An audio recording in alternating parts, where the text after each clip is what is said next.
में हम डील किसके साथ कर रहे हैं जी, रेट ऑफ रिएक्शन बताना जी आपको कि रिएक्शन की रेट क्या होगी, रिएक्शन का रेट है, रिएक्शन किस स्पीड से हो रही होगी उसके बारे में बात करोगे। जब रिएक्शन की स्पीड की बात करते हैं, रिएक्शन की स्पीड पता लगाने के लिए आप एक फार्मूला यूज करते हो जी। वो फार्मूला क्या है जी, change in concentration with respect to time, कि कंसंट्रेशन में कितना चेंज आएगा विद रिस्पेक्ट टू टाइम, उसको क्या बोला जाता है, रेट बोला जाता है जी। जो कंसंट्रेशन होती है, कंसंट्रेशन का फार्मूला होता है नंबर ऑफ मोल्स एन पर unit volume, N divided by क्या करते हैं वी, और साथ में क्या लिखा है जी, टाइम। एन क्या है, मोल है, वी आपके पास क्या है जी, वॉल्यूम है, और टी क्या आपके पास टाइम है। ठीक है, change in concentration with respect to time. ये डील किस तरह से करता है, मतलब क्या हुआ, एक रिएक्टेंट था वो किस में कन्वर्ट हो रहा है, प्रोडक्ट में, रिएक्टेंट का प्रोडक्ट में कन्वर्ट होना। वो बोलता है कि आपको मीठा पानी बनाना है जी, मीठा पानी बनाने के लिए आपको क्या चाहिए, पानी प्लस क्या चाहिए, चीनी चाहिए। स्टार्टिंग में आपने कितना ml पानी लिया, 500 ml पानी लिया, 100 ग्राम आपने क्या ले लीजिए, चीनी ले ली। ये रिएक्टेंट है। मीठा पानी कब बनेगा, जब चीनी किस में घुल जाए, पानी में। अब क्या करते हो, जितनी चीनी आपकी घुलती रहेगी पानी में, और क्या बन जाएगा जी, मीठा पानी, क्या बनेगा जी। अब आप क्या बोल रहे हो, जो रिएक्टेंट है आपके पास, रिएक्टेंट की कंसंट्रेशन क्या होगी, डिक्रीज, और जो प्रोडक्ट बन रहा होगा पानी में चीनी की घुलने की अमाउंट क्या होती रहेगी, बढ़ती रहेगी। कंसंट्रेशन का मतलब क्या हुआ, जो आपने पानी प्लस दोनों चीज़ें ली हैं वो आप किस अमाउंट में लेते हो जी।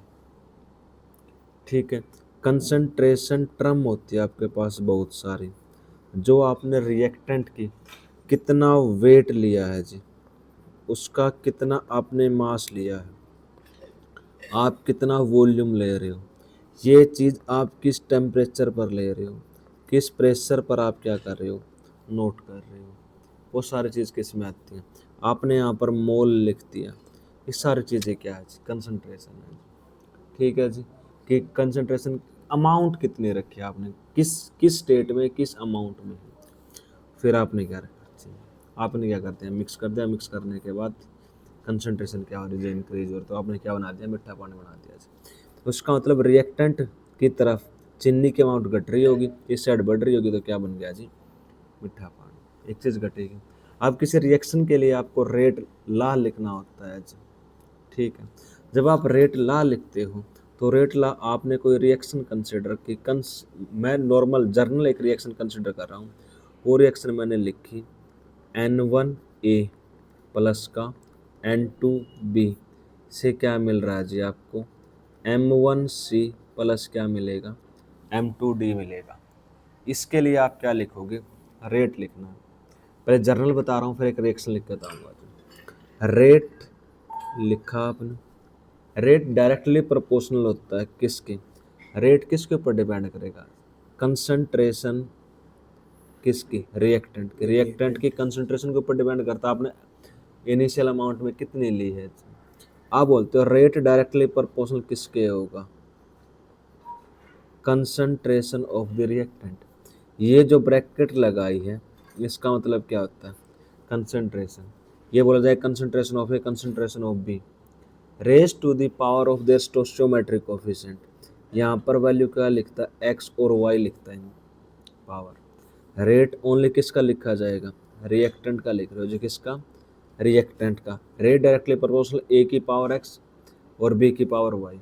वो बोलता जो आपके पास एक्स और वाई है,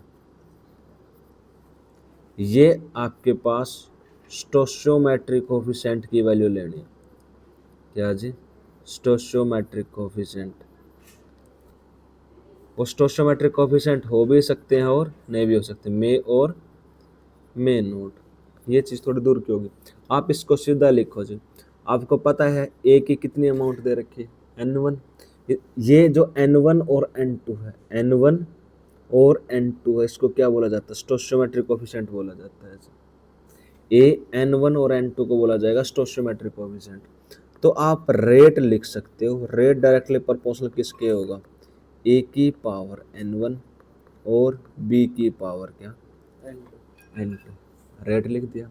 जैसे आप प्रोपोर्शनलिटी के साइन को हटाओगे, प्रोपोर्शनलिटी का साइन हटता तो के आप एक कांस्टेंट लिखते हो के, जो किसके इक्वल हो जाएगा, ए की पावर n1 और बी की पावर n2 की।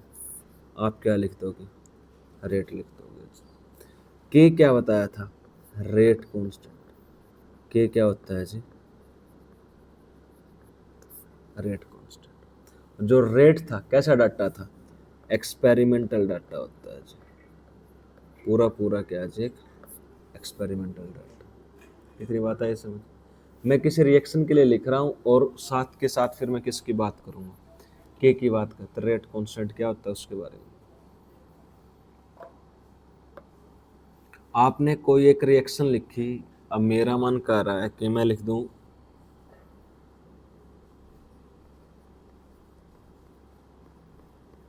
H2 plus I2। H2 plus I2 से क्या बन रहा है जी, 2HI बन रहा है जी। वो बोलते हैं इसका रेट लिख के दिखाओ। इसमें स्टोइचोमेट्रिक कोएफिशिएंट क्या है, 1 1 और यहाँ वैल्यू कितनी है जी, 2। तो आप इस रिएक्शन के लिए क्या लिखना चाहोगे, रेट। रेट डायरेक्टली प्रोपोर्शनल किसके होगा, H2 की concentration raise to the power the stoichiometric coefficient, I2 की concentration raise to the power their stoichiometric coefficient. आप प्रोडक्ट के बारे में नहीं लिखोगे कुछ भी। अब जो रेट है, जैसे प्रोपोर्शनलिटी का साइन हटता है यहाँ पर क्या आता है, के आता है। के क्या आपके पास, रेट कांस्टेंट H2 और I2। अब के है, के को रेट कांस्टेंट बोला जाता है। वो आपसे पूछता है कि रेट कांस्टेंट की यूनिट क्या होगी। मेन जो यहाँ पर किसके बारे में बताना, अब रेट कांस्टेंट के बारे में बताना है। इतनी बात आप पहले बात आप बता के आ चुके हो कि रेट आपके पास क्या है जी, एक्सपेरिमेंटल डाटा है। अब रेट की वैल्यू, के की वैल्यू पूछता है कि के क्या आएगा। के मैं लिख सकता हूँ, ये कुछ दोनों क्या है, कंसंट्रेशन, दोनों क्या है। मैं इसको सिंपल ऐसे लिख दूँ कि ये रेट है इक्वल टू के, ये पूरी की पूरी वैल्यू दोनों है तो कंसंट्रेशन। इसकी वैल्यू 1 थी, इसकी वैल्यू 1 थी। मैं इनकी कोई वैल्यू n मान लो, कोई पावर n आएगी, ठीक है जी। दोनों बेस सेम है तो पावर क्या हो जाती है, ऐड हो जाती है।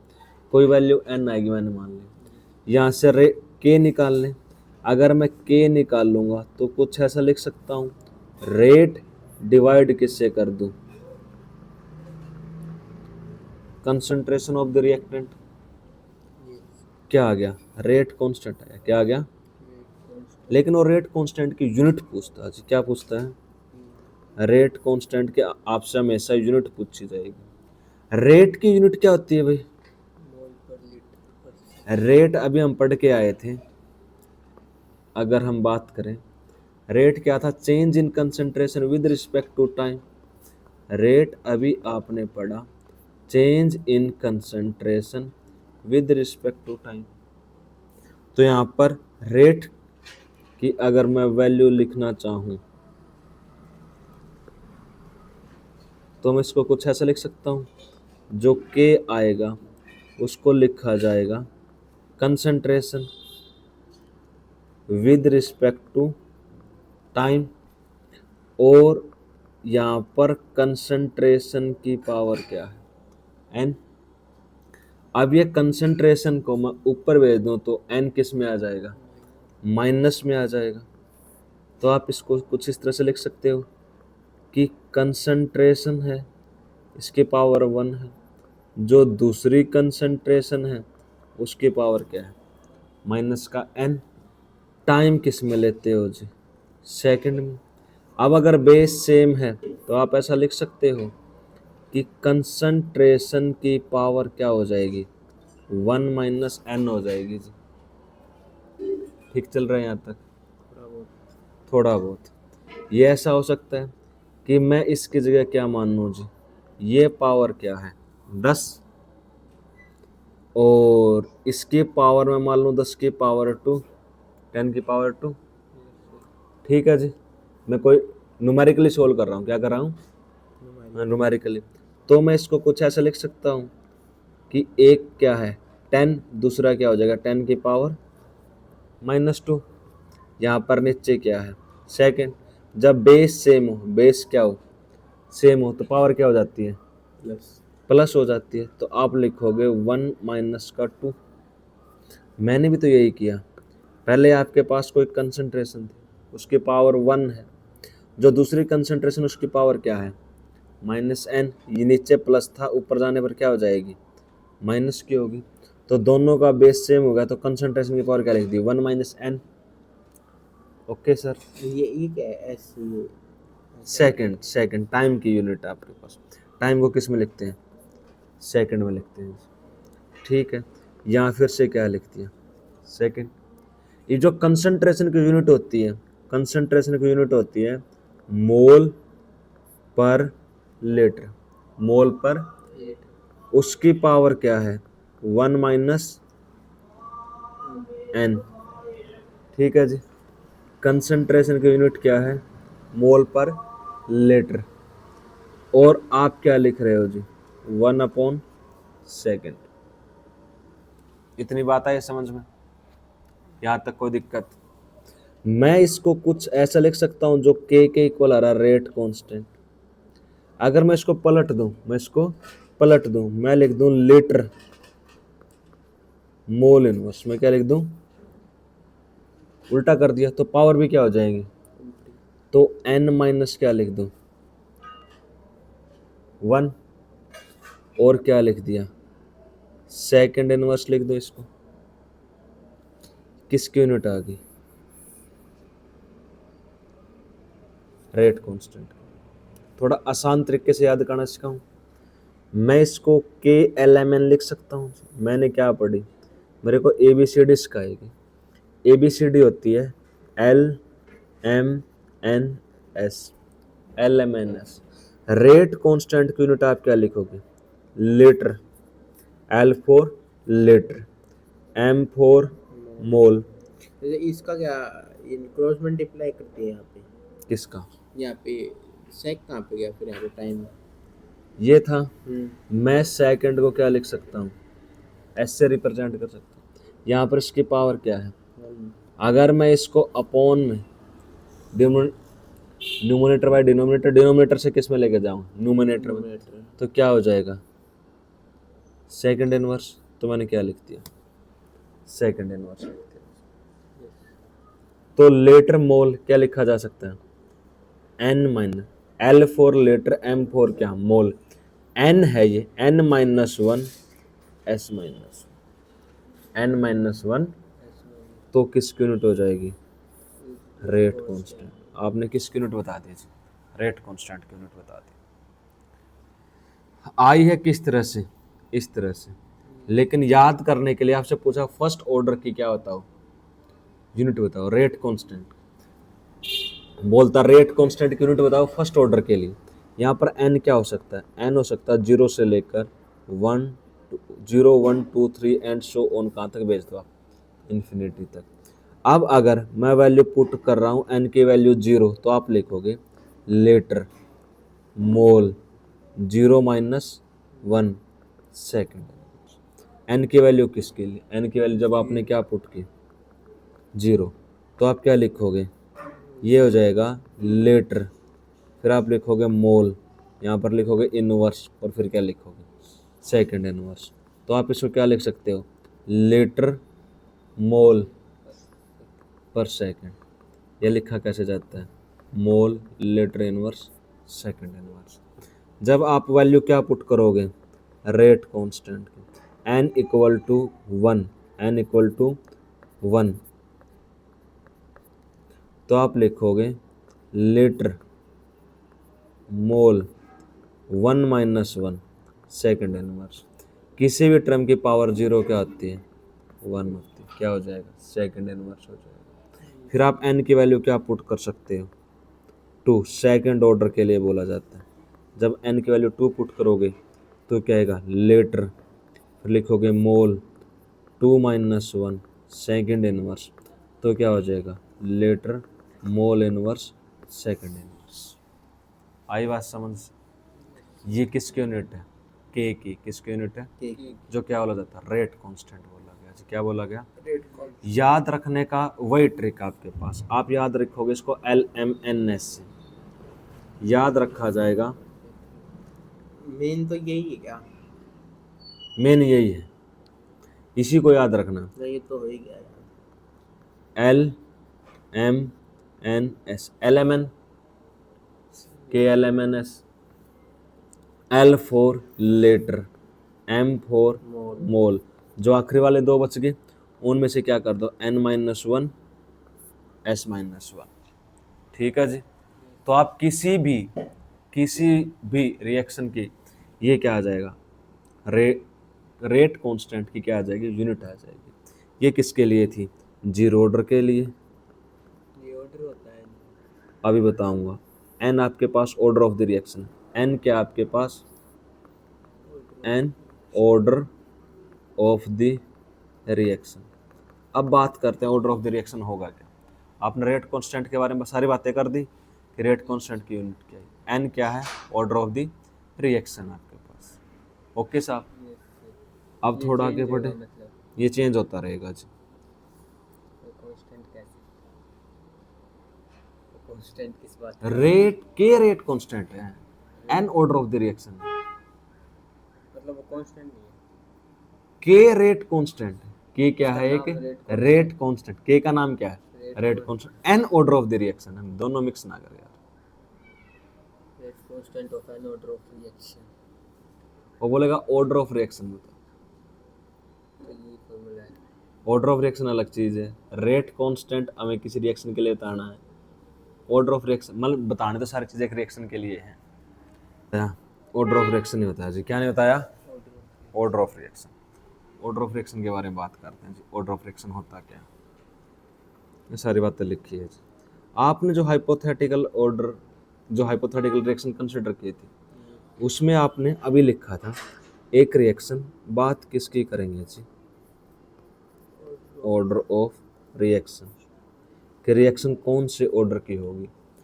फिर से आप एक हाइपोथेटिकल रिएक्शन कंसिडर करते हैं, हर बार वही हमने बोला N1A प्लस N2B से आपको क्या मिलेगा आज? M1C प्लस M2D मिल रहा है। इसके लिए सबसे पहले देव क्या लिखेगा? रेट लिखेगा जी। रेट लिखता तो क्या बोलता है? ए की पावर क्या कोई x आएगी और b की पावर क्या आएगी? y आएगी। अब इसमें आप क्या बोलते हो? x इक्वल टू N1 हो सकता है, y इक्वल टू क्या हो सकता है? N2 हो सकता है। ये हो भी सकते हैं और ये नहीं भी हो सकते। ये हो भी सकते हैं और नहीं भी हो सकते, जरूरी नहीं है। मे और मे नोट भी, मे और मे नोट भी। N1 और N2 आपने क्या बोला? स्टोइचोमेट्रिक कोफिशिएंट आपके पास, आप बड़े अच्छे से इनको जानते हो जी। अब वो बोलता ऑर्डर ऑफ रिएक्शन क्या होगा।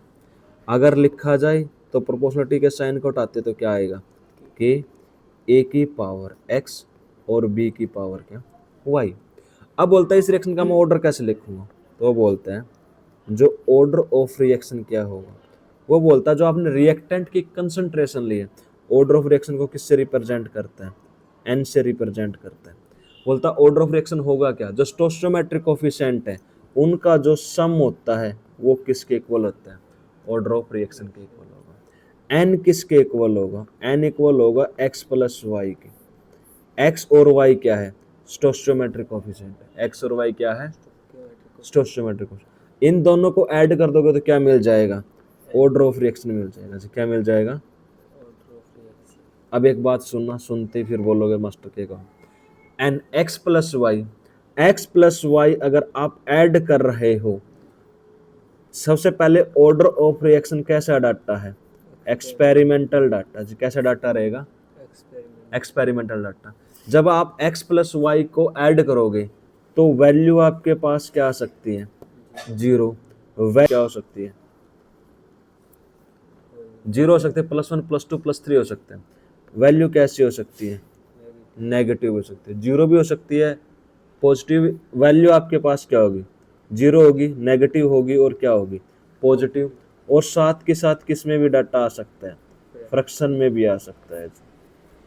आप ये नहीं बोल सकते कि वैल्यू ऑर्डर जीरो नहीं होगा, आप ये भी नहीं बोल सकते कि -2 नहीं हो सकता, ये भी नहीं बोल सकते कि +2 या 3.5 1/2 कुछ भी हो सकता है आपके पास। वैल्यू क्या हो सकती है जी, जीरो भी हो सकती है। आप क्या लिखते हो, जीरो। वैल्यू आपके पास अगर फ्रैक्शन की बात करें तो 3/2 ऑर्डर ऑफ रिएक्शन आ सकता है। वो बोले +2 तो ऑर्डर ऑफ रिएक्शन +2 हो सकती है, वो बोले -1 तो ऑर्डर ऑफ रिएक्शन क्या हो सकती है। तो ऑर्डर ऑफ रिएक्शन आपके पास एनी टाइप का डाटा हो सकता है, इसमें घबराने की कोई बात नहीं होगी आपके पास। Done, x+y। लेकिन डाटा कैसा है, एक्सपेरिमेंटल डाटा, जो स्टोइचोमेट्रिक कोफिशिएंट के ऊपर डिपेंड कर भी सकता है और नहीं भी कर सकता। जो आपने क्या किया है, स्टोइचोमेट्रिक कोफिशिएंट को आपने क्या किया है, ऐड किया है, वो हो भी सकता है और नहीं भी हो सकता। डन, उसको क्या बोला गया, ऑर्डर ऑफ रिएक्शन। जो सम ऑफ देयर क्या है, स्टोइचोमेट्रिक कोफिशिएंट। ऑर्डर ऑफ रिएक्शन क्या है, ऑर्डर ऑफ रिएक्शन क्या है, सम ऑफ देयर स्टोइचोमेट्रिक कोफिशिएंट। इसने भी यही बात लिखी होगी, सारी बातें ऐसी। इससे अच्छी ये चीज कहाँ पर लिखी है, order of reaction. Order of reaction उसने बड़ा बात बता दी, डेफिनेशन बात कर रहा हूँ, जो लाइन यहाँ से जरूरी है। Sum of power of concentration of the reactant in the rate law expression is called क्या, ऑर्डर ऑफ रिएक्शन। ये डेफिनेशन याद रखोगे, सबसे आसान, सबसे simple. The sum of the power of the concentration of the reactant in the rate law expression is known as क्या, आपके पास ऑर्डर ऑफ द रिएक्शन आपके पास। ठीक है जी, x+y। उसने बोला स्टोइचोमेट्रिक कोफिशिएंट हो भी सकते हैं और नहीं भी हो सकते। अब उसने कोई भी आपको एक रिएक्शन देगा, रिएक्शन देकर आपसे क्या कैलकुलेट कराएगा, order of the reaction. k है, 1/2 और 3/2 को जोड़ता हूँ तो क्या बनता है आपके पास, 2 बनता है। ठीक है, 3/2 को और -1 को जो ऐड करता हूँ तो क्या बनेगा, हाफ बनता है आपके पास। अगर आप इसके स्टोइचोमेट्रिक कोफिशिएंट को सिंपल क्या कर देते हो, ऐड कर देते हो तो क्या आता है, ऑर्डर ऑफ रिएक्शन लिख सकते हो जी। आप क्या लिख सकते हो, ऑर्डर ऑफ रिएक्शन। ठीक है जी, ऑर्डर ऑफ रिएक्शन की डेफिनेशन। डन, लिखते कैसे हैं, होता क्या है, क्लियर है जी। ये सबसे आसान डेफिनेशन आपके पास, इससे आसान डेफिनेशन नहीं है। रेट कांस्टेंट पढ़ के आए हैं जी, जीरो जब n की वैल्यू क्या हो, जीरो, तो यही यूनिट पढ़ी थी, मोल लीटर इनवर्स सेकंड इनवर्स। कैसे आएगी, हमने लिखा था लीटर मोल n-1 s-1। यहाँ पर वैल्यू क्या पुट करते हैं, जीरो, तो ये वैल्यू क्या आएगी, माइनस में, तो l किस में है, माइनस में, और m आपके पास किस में है, प्लस में, s किस में, माइनस में। वो दूसरी बात करता फर्स्ट ऑर्डर रिएक्शन। जब फर्स्ट ऑर्डर रिएक्शन की बात करी थी तो हमने क्या लिखा था, लीटर, फिर हमने लिखा था मोल n-1, 1 क्या हो जाएगा, जीरो, और आप क्या लिख दोगे, गुड इवनिंग भाई, क्या लिख दोगे, सेकंड इनवर्स लिख दोगे। तो सेकंड इनवर्स के लिए यहाँ पर क्या लिखोगे, 2-1, ये वैल्यू क्या आएगी, litre mole inverse second inverse आपके पास। क्यूब में लिख दोगे तो किस में लिखी जाएगी, क्यूब में लिखी जाएगी जी। यहाँ से पूछ रहा सारी बातें, ऑर्डर ऑफ रिएक्शन, ये क्वेश्चन अभी करते हैं जी। इतनी बात आई समझ में, इतनी बात समझ में आने के बाद वो पूछ रहा identify the order of reaction each of the following rate constant. क्या फाइंड करना है, ऑर्डर ऑफ रिएक्शन फाइंड करने है, किस ऑर्डर की रिएक्शन होगी। उसने क्या गिवन है, रेट कांस्टेंट। काफ़ी क्वेश्चन पूछे जाते हैं आपके, शायद नीट का पेपर देखा जरूर आया पाएगा इस टाइप के क्वेश्चन। वो बोलता है रेट कांस्टेंट, के की वैल्यू क्या गिवन है, 2.3 इंटू 10⁵। उसने क्या लिख रखा है जी, लीटर, फिर लिख रखा मोल, और फिर क्या लिख रखा है, वो पूछ रहा है कि आइडेंटिफाई ऑर्डर ऑफ रिएक्शन बताओ जी, order of each of the following rate constant. Rate constant का ऑर्डर क्या होगा, क्या ऑर्डर होगा साहब, ये litre mole inverse second inverse लिखा। लीटर की वैल्यू क्या है, पॉजिटिव, लीटर की वैल्यू क्या है, positive, mole inverse second inverse, कौन से ऑर्डर की है, सेकंड ऑर्डर की रिएक्शन है जी, रेट कांस्टेंट से। दूसरा बोला के की वैल्यू क्या है, सेकंड इनवर्स, रेट कांस्टेंट की यूनिट से क्या बता दोगे, सेकंड इनवर्स, तो कौन से ऑर्डर की होगी, फर्स्ट ऑर्डर की। रिएक्शन कौन से ऑर्डर की रही जी, फर्स्ट ऑर्डर की।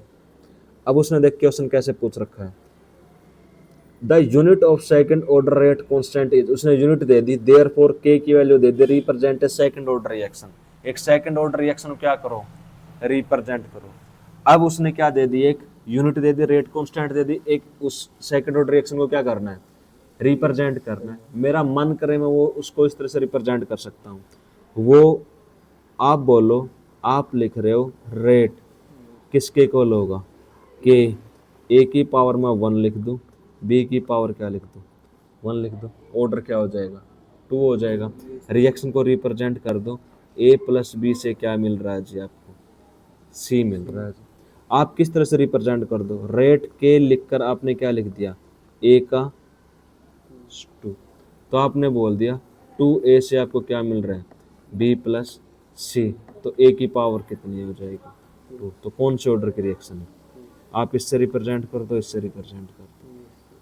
The unit of first order rate constant is second inverse, therefore k की वैल्यू है रिप्रेजेंट फर्स्ट ऑर्डर रिएक्शन। अगर फर्स्ट ऑर्डर रिएक्शन रिप्रेजेंट करूंगा तो मैं बोलता हूँ कि मेरे पास एक रिएक्टेंट से किस में कन्वर्ट हो रहा है, इसकी कंसंट्रेशन क्या लूंगा मैं, इसका स्टोइकोमेट्रिक कोएफिशिएंट क्या है 1, तो कौन से ऑर्डर की हो जाएगी, फर्स्ट ऑर्डर की हो जाएगी, क्या हो जाएगा, बात ही खत्म आपके पास। कि जब सेकंड ऑर्डर है तो आपको 2 चाहिए पावर, क्या चाहिए, n इक्वल टू क्या चाहिए 2, तो आप कुछ इस तरह से लिख दो, आपने लिखा H2 प्लस I2 से क्या बनेगा 2HI, तो आप रेट लिखोगे K इंटू H2 की पावर 1 और I2 की पावर क्या 1। अब ऑर्डर ऑफ रिएक्शन n किसके इक्वल होता है, 1 प्लस 1 किसके इक्वल हो जाएगा, नमस्ते 2, गुड इवनिंग। ठीक है, जब 1 नहीं चाहिए तो आप क्या कर दोगे, 1 कर